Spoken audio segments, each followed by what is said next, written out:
Assalamualaikum warahmatullahi wabarakatuh. Saya Nurul Fadila, mahasiswi semester 4 jurusan Tarjamah, Fakultas Adab dan Humaniora UIN Syarif Hidayatullah, Jakarta. Dalam video kali ini, saya akan sedikit beropini tentang aspek fonetik dan fonologi. Sebelumnya, saya akan sedikit menjelaskan tentang apa itu fonetik dan fonologi. Apa itu fonetik? Fonetik adalah ilmu yang mengkaji bunyi bahasa tanpa memperhatikan apakah bunyi tersebut memiliki fungsi pembeda makna atau tidak.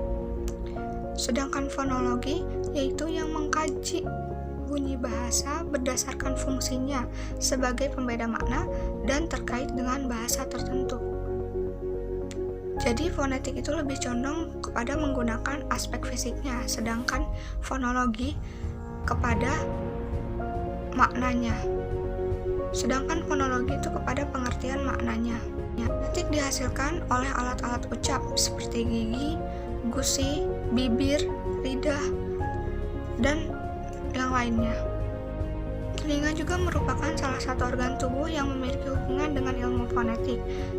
Fonetik memiliki 3 jenis, yaitu fonetik artikulatoris, fonetik akustik, dan fonetik auditoris. Yang pertama yaitu fonetik artikulatoris. Fonetik artikulatoris yaitu bagaimana mekanisme alat bicara menghasilkan bunyi bahasa. Yang kedua yaitu fonetik akustik. Fonetik akustik adalah yang mempelajari bunyi bahasa sebagai peristiwa fisik dan fenomena alam. Bunyi tersebut diselidiki oleh frekuensi getarannya. Dari getaran udara itulah bunyi dapat ditangkap dan direkam. Yang ketiga yaitu fonetik auditoris. Fonetik auditoris yaitu bagaimana mekanisme penerimaan bunyi oleh telinga. Yang tadi seperti yang awal sudah saya jelaskan, telinga memang berpengaruh dengan ilmu fonetik. Selanjutnya vokal dan konsonan. Bunyi bahasa pada vokal adalah huruf yang bersuara.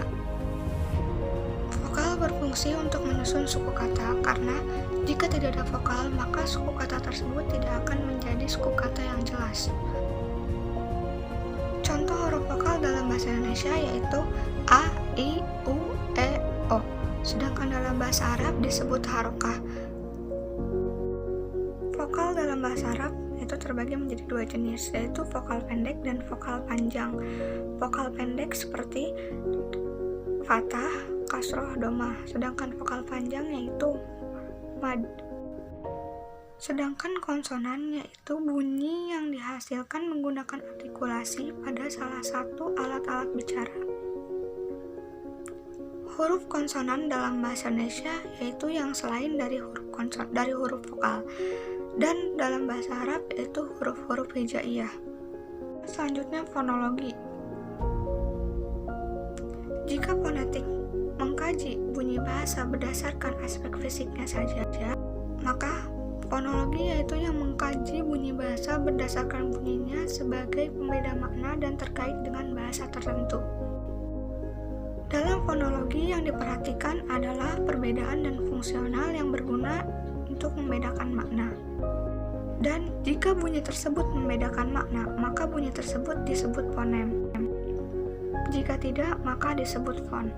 Fonem adalah satuan kecil dari bunyi. Contohnya pada kata saha dan soha. Jika kata tersebut menggunakan sin, saha, maka artinya adalah mengalir. Tetapi jika menggunakan sod, soha, maka artinya berteriak. Jadi fonem ini tuh bisa terkait dengan fonetik auditoris, yaitu yang dimana mekanismenya bagaimana penerimaan bunyi oleh telinga. Jadi jika kita salah mendengar kata tersebut, maka kita juga akan salah mengartikan kata tersebut. Sedangkan fon yaitu bunyi bahasa pada umumnya yang terdiri dari vokal dan konsonan. Selanjutnya alafon, yaitu keseluruhan realisasi pengucapan fonem tetapi bukan fonem. Contoh alafon dalam bahasa Arab seperti pada fonem ba ya dapat didistribusikan menjadi bunyi P pada kata baba yang artinya adalah ayah. Demikian penjelasan fonem, fon, dan alafon. Selanjutnya fonotaktik. Fonotaktik merupakan satuan fonem yang dimungkinkan dalam satu bahasa. Fonotaktik memiliki 3 tingkatan pembahasan, yaitu kalimat, kelompok suku kata, dan suku kata. Dalam bahasa Arab, semua suku kata itu dimulai dengan huruf konsonan dan membaginya menjadi suku kata terbuka dan suku kata tertutup. Contoh suku kata terbuka yaitu pada kata doroba. Sedangkan contoh dari suku kata tertutup yaitu pada kata min. Jadi suku kata terbuka itu yang diakhiri dengan huruf vokal, sedangkan suku kata tertutup yaitu yang diakhiri dengan huruf konsonan. Selanjutnya yaitu morfofonemik.